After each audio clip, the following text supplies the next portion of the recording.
I'm Felicia. And I'm Ian. And we are the Paranormal Lovers.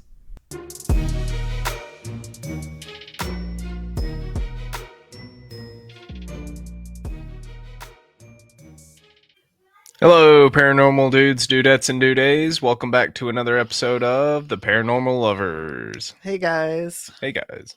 I married a dork. Yeah. Just so you guys know. Yeah.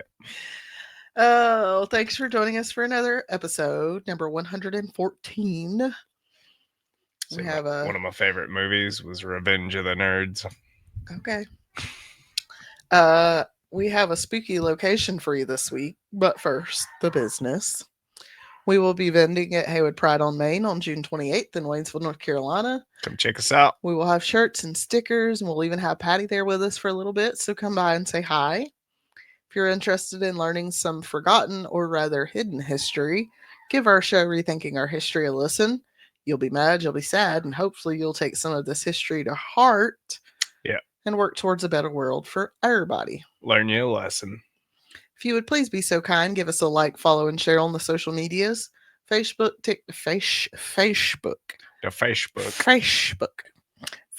TikTok, and Instagram. We also have videos on YouTube.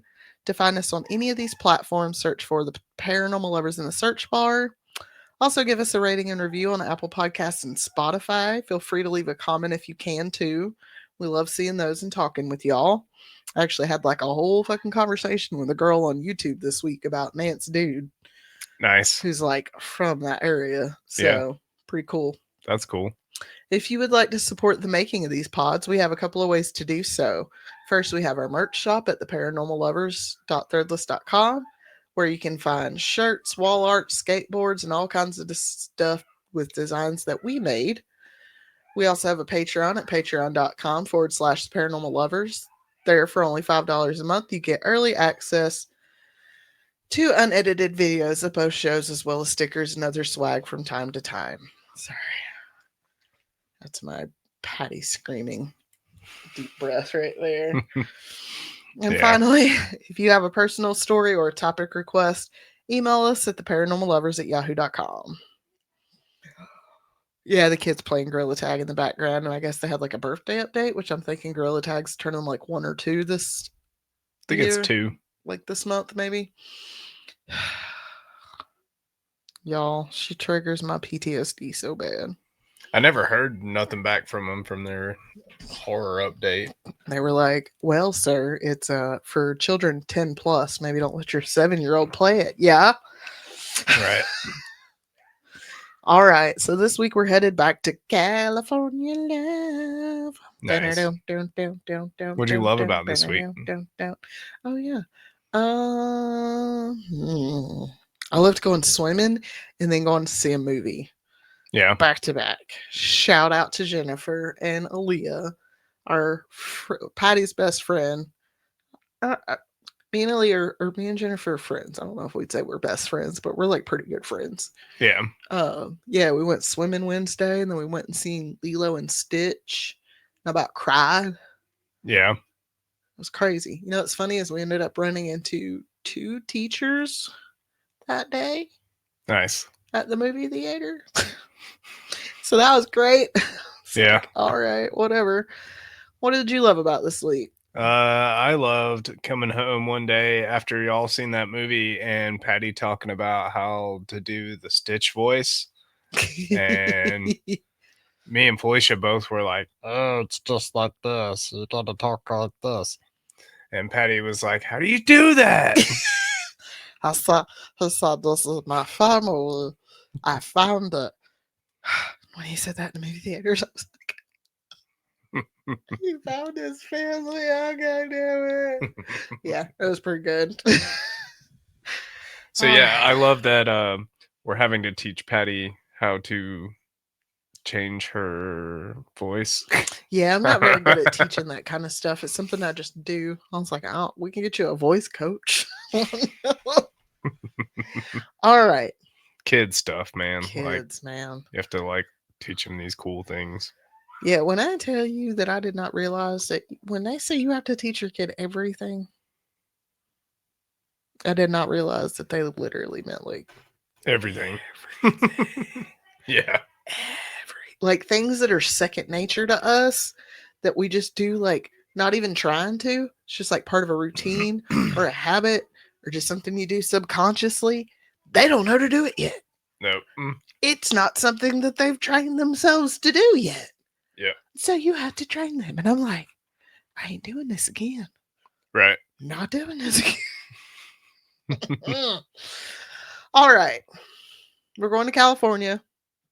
We're going to look at what's thought to be one of the most haunted houses in the country. Nice. The Whaley House. The Whaley house. The Whaley House. But before Thomas Whaley bought the land, there was history here. How do you spell Whaley? Whaley. Like whale E. Whaley. Okay. Whaley. Oh, yeah, it is Whaley. It's the Whaley House, but it's Whaley. It's a nice looking house. It's a very nice house. James Yankee Jim Robinson was born in New York in 1810, but by the 1840s he had settled in California to try his hand at mining. But the 6'4" man quickly developed a bad reputation. He was routinely arrested and imprisoned for such things as horse theft and robbery, but would either escape or be released on technicalities. I mean, you need a ride, like Horse thievery is probably GTA one of my. of the. It's GTH, Grand Theft Horse. That is probably one of my favorite like crimes of the olden days is horse thievery or cattle theft. You stole my cow. I swear to God. He was just on my property. Side quest, y'all. There's a John Wick style movie on Netflix, I believe, or maybe it's on Hulu, called Pig, and it's Nicolas Cage fucking people up because they kidnapped his pig. Hell yeah. I cannot. Anyways, so it was either in late 1851 or early 1852. Yankee Jim and two other men stole a rowboat in the San Diego harbor. They were all caught and arrested and charged with grand larceny of a boat. It's not like it was a fucking yacht. It was a rowboat, but okay. And I guess this was the straw that broke the camel's back for the people of San Diego, as Jim was sentenced to death. Oh, shit. Over a boat? And I guess it didn't help that two of the jurors were the owners of said stolen boat. Oh, what the fuck? That's Jim, a hung jury if I ever seen one. Jim did not believe that he was going to hang for simply stealing a boat and laughed when he was told his sentence. Even when I could see it. Even when two priests came to give him his last rites, he still refused. He was actually going to die. He thought they were just trying to like trick him into like becoming a better person by making him think, oh, if I keep doing this, I'm going to die. It's the Scared Straight program. Well, they scared him straight, all right. That's straight off the gallows. It was not until he was taken out of the jail cell and marched to the gallows in El Campo Santo that it actually sunk in that he was going to die. After he was allowed a brief speech to the gathered crowd, because, you know, everybody loves a hanging, Jim was loaded into the back of a mule cart and a noose was placed over his neck. Unfortunately for Jim, he was so tall that when the cart took off, his neck did not snap. But instead, he spent over 20 minutes strangling to death with the tips of his boots grazing the ground. Oh, that's horrible. Yeah. It gets worse. According to Explore San Diego, Jim was so tall that he would not fit into a standard size coffin. So they broke his legs. Yeah. Yeah. They couldn't build a longer one. Isn't it great to be short? Yeah. Ain't nobody breaking our 5'2" fucking legs to fit us in a coffin. They hang me. It's gonna be over. Oh my lights God. out because I'm heavy and short too. Yeah, you're like solid muscle. So when you fall, it's just gonna be like thunk. Kunk. And I'm fat, so if they try and hang me, well, I'm going down fast. Yep. All right. One man was there that day and saw Yankee Jim suffer his terrible fate, but instead of being put off, he decided, I want to buy this land. All right. Thomas Thomas Whaley would build his infamously haunted house on the land where the gallows were placed. The cemetery where it is said Jim was buried is just right next door. All right. Thomas Whaley was born on October 5th, 1823 in New York City. New York City. Pick up the pace. Taste picante sauce. Echo Leela, folks. The seventh of 10 children. He would go on to take over his father's business, and on January 1st, 1849, he left the city and headed to San Francisco. The San Francisco tree. Ding, ding. To follow the gold rush. I did marry a dork, and they're like, but you two are just like going along. Yeah, Parker. This is us. Nope, maybe. He moved to San Diego in September of 1851. In 1853, Whaley traveled back to New York, where he married Anna Eloise Delaney. That's not. I know that's what it sounds like, but it's spelled real weird. Anyways, on October, Delaney is spelled Delaney's like throwing me off. Like Delaney. Yeah, it's like Delaney. Delaney. Delaney. On August 14th, 1853. Damn. God. On December 7th, 1853, the two arrived back in San Diego. The two would go on to have 6 children together. Francis, named after a business partner, Thomas Jr., Anna, George, Violet, and Corinne. Thomas. Sadly, Thomas Jr. contracted scarlet fever and died at 18 months old. That's crazy. Our kid had scarlet fever one time. Yeah, it was a couple of years ago, actually. She had it pretty bad, so like her hands and feet started peeling. Yeah, she had a fever for like a solid week. It was strep. She kept a fever for a week. We couldn't get it to go away. That's what it comes from. I think it's strep A. Yeah. And if you can't get rid of strep A, it will develop into scarlet fever. And that's when it can cause like severe damage and death. Yeah. After this, a fire broke out in the house that damaged the general store. Don't worry, we'll get to it. Due to all the trauma, Thomas and Anna left the city and moved to San Francisco. They lived there for 10 years and had their 5 other children before they moved back to San Diego in 1863. On January 5th, 1882, Thomas and Anna watched 2 of their daughters, Violet and Anna. I know there's an Anna and an Anna, but Anna's not a junior Anna, so I can't really call her Anna Jr., so... Little Anna. Just keep up. Watch 2 of their daughters, Violet and little Anna, get married in the house. While little Anna married her cousin, John T. Whaley. Y'all, it was what they did. Calm down. Violet married George T. Bertolacchi. Shortly after they got married, Violet awoke to find a letter from her husband. In the letter, he admitted to being a con man who had married her in the hopes of getting his hands on a part of the Whaley family fortune. All right. Yeah. Violet moved back home, and although George had claimed he would try to prove himself worthy of her, Thomas and Anna were having fucking none of it and cut all contact between the two. Feeling depressed, probably betrayed, and maybe even blaming herself a little, Violet could not deal with the pain any longer, and on August 19th, 1885, she went into her father's office, grabbed his gun, and completed suicide. Damn. At the time, her sister Corinne was also engaged, but due to her sister's death, her fiancé broke off the engagement to get away from the quote-unquote scandal. God, fucking high society, stupid. Once again, the house was the scene of tragedy and held immeasurable pain, so Thomas had another house built in the city, and the family once again abandoned the Whaley house to sit empty for years. Francis got married to Susan Murray on December 31st, 1888. Almost 2 years later, on December 14th, 1890, Thomas Whaley passed away. Little Anna passed away on December 12th, 1905 in Modesto. In 1909, Francis decided to restore the house. He opened it to the public as a museum of sorts. He hung posters talking about the history of the home and the land and would play his guitar. Nice. All right. By 1912, the remaining members of the Whaley family were back to living in the Whaley house. On February 24th, 1913, Anna passed away at 80 years old.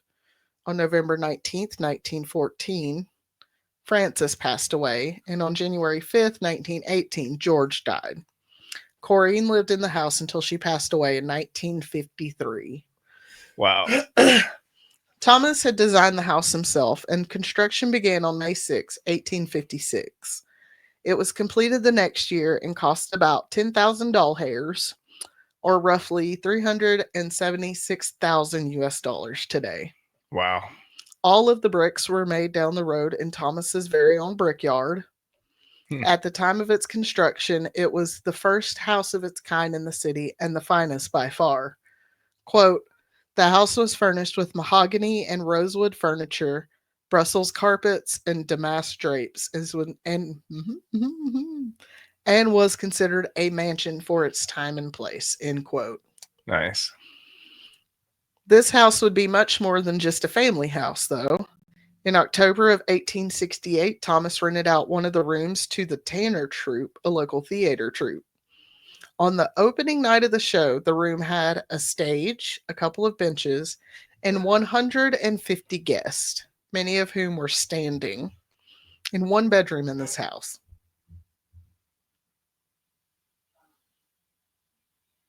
She had to go to the bathroom. Yep, she hauled ass to the potty. In preparation for the show, women had been asked to slim down their outfits, i.e., no hoop skirts or petticoats, to make sure there was plenty of room. Sadly, only 17 days after opening night, the founder of the troupe, Thomas Tanner, died. By January of 1896, the troupe had disbanded. But wait, there's more! Thomas had built a courtroom in his house. Nice. And this space, as well as 3 more rooms, were rented out by the city of San Diego. Wow. The other rooms served as offices and storage for the county records. And remember what happened after baby Thomas died? How there was a fire? Mm-hmm. That fire was in the general store they ran out of their house. Right on. Ran a fucking general store. A courthouse had a theater in it. Yep. Can I have this house? It's pretty nice. It is a very nice looking house. through all the rooms. It's like owned by ran by like some organization now that's like it's a small courthouse, but yeah, some historical organization. I think they said in 2019, 2020, no, it wasn't 2020, 2018, 2019, something like that. The city of San Diego had one day where they actually held court in that room at the Whaley house. It was just like civil proceedings, but like it was to like remind people like, hey, this actually was once a courthouse at one time that we used in the city. Right. In case y'all forgot, not just a haunted house, also a courthouse. Yep. In the 1860s and 70s, the house was a point of contention for the city. And this has to do with the courthouse and the county records. The house was in Old Town, and Thomas had tried many times to get the county to buy his home, but they ignored his offers. People in Newtown, or what is now considered downtown, wanted the county records moved to their side of the town. The issue dominated local elections and even made its way into the court system. At one point, the local sheriff was ordered to seize the house, but he refused. There was even a robbery of records in which Elder Anna was held at gunpoint. After years of legal battles, making it all the way to the California Supreme Court, the county records were moved to Newtown on March 31st, 1871. Wow. Now, when the family first moved into the house, they began hearing footsteps that sounded like heavy boots stomping around. Even stranger people walking by the house reported they saw figures moving around through the windows when they knew the family was not home. Right. The family figured it was probably just Yankee Jim, but since he was never really seemed harmful, they weren't really concerned. Yeah. They're like, yeah, it's fucking spooky. It's just Jim. It's fine. Big old 6 foot tall dude that likes horse theft. And boats, I guess. After all the family had passed away, the house was opened as a museum on May 25th, 1960. Since then, there have been many reports of paranormal activity. There have been hundreds of photos taken that show alleged orbs and mists that move around the house. Lights are known to flicker, and people have heard noises they could not explain. Crystals on a lamp in the parlor and chandeliers around the house will move as if they are being stirred by a breeze. Hmm.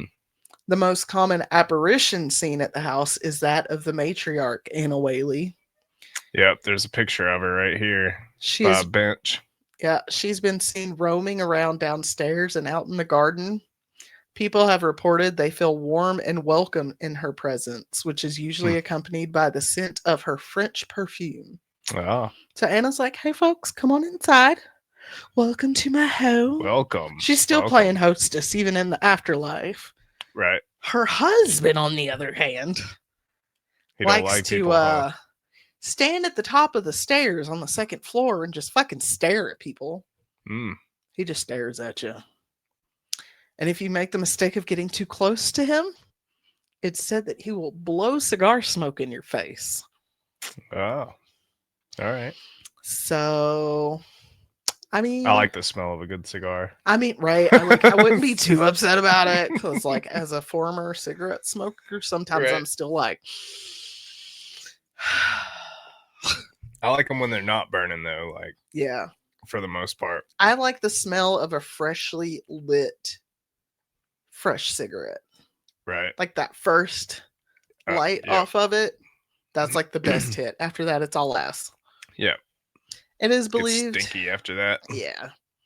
It is believed that baby Thomas is also in residence in the house. There have been reports of a baby crying or laughing, and also reports of the sound of little feet running across the floor. See, I'd be like, I might think it's a kid, but then again, I also once lived in a house that was infested with rats, and I'd be like, is it a baby or is it a rat? I don't know. It's a possum. I was listening to an episode of Wine and Crime yesterday, and like right in the middle of it, Lucy's like, oh my God, there's a raccoon on my porch. Wild it out. We got squirrels over here. Yeah, So, like, I feed the I'd be squirrels in the mornings, and I "Is that a just be squirrel?" like standing, just watching them. Sometimes they'll come up to the door and just like look at me like, you got some of that shit in there, man? Our dog, like, wants to get the ground squirrels out here. The like, chipmunks so bad. oh like, my God. she wants to get the squirrels, yes, but when she sees the The chipmunk, chipmunk, it's like, ah! she loses her damn mind. And I'm like, Mhm. man, it's tiny. What do you think you gonna She's do? destroyed all of our gutters. Oh my God, All the of 'em. gutters, all the gutters. Thomas is not the only Whaley child believed to still be tied to the house, though. It is said that Violet is still in residence. Violet? Violet, thank you, is still in residence on the second floor. Violet. You're turning violet. We literally just watched Willy Wonka the other day, too. So, people have reported feeling an overwhelming sense of sadness on the second floor before the temperature drops dramatically. Got a lot of energy, that one. Mm-hmm. Or needs a lot of energy, I should say. Yankee Jim is reported to still be a regular at the house. People still report hearing heavy boot steps associated with him. And he is also credited with leaving muddy boot prints all over the house. Oh, no. God damn it, Jim. Wipe your fucking feet. God. Damn it, Jim. I'd be so pissed. I'd be like, the least you can do is wipe your damn ghostly feet on this fucking mat that I have. It's not ghostly. It's a real mat right there in the floor. Wipe your feet. This is a courthouse, not a boat dock. And Jim is not the only non-Whaley resident spirit in residence in this house. There is said to be a woman in a long skirt that is often seen in the courtroom. She's wearing a hat and golden earrings. There is a little girl who is seen running around the dining room. The lore is that she was a friend of one of the Whaley children who broke her neck while she was over there playing one day. Holy crap. And there have also been reports of a small dog running around, one that closely resembles one named Dolly that the Whaleys had owned. So Nice. even their dog is still there. Wow. So, with all the deaths and heartache in this house and on this land, is it really any wonder that this is one of the most haunted locations in the country? No. If you're interested in visiting this house, it is located at 2476 San Diego Avenue, San Diego, California. There is a link in the show notes to the website where you can find tickets, directions, history, and all that jazz. Nice. So, what do you think about the Whaley house, Bill? I want to do a ghost hunt there. I want to go so bad. We need to go hit that, and then what's the ship? Wasn't there a ship? Yeah, The Queen Mary. Queen Mary. You go hit up the Whaley house and the Queen Mary. Yeah. Yeah. Yeah. That sounds like a good trip. I'd love to like have an experience with Anna, the Mhm. elder Whaley. Violet can go to hell on somewhere. Sis, I got enough depression on my own. I don't want to be taking on yours. Thank you very much. And also, Thomas, what the fuck, Thomas? Why are you blowing cigar smoke in people's faces? That's rude as shit. Okay. This organization, and I'm sorry that I didn't write down which organization like runs the house. They let these people in so they can learn about the history of your home and make money so they can keep the upkeep of your home because that's just expensive. She went and built a fucking mansion. Do you know what the property taxes are like in 2025 on a mansion in San Diego, Thomas? Right. Quit blowing smoke in people's faces, sir. Yeah. All right, folks. Well, that is the story of the Whaley house. Hope you enjoyed that episode and thank you for joining us for another week. Thank you, guys. We hope you guys have a good week and we will see you guys later. Bye. Love you. Bye. Love you.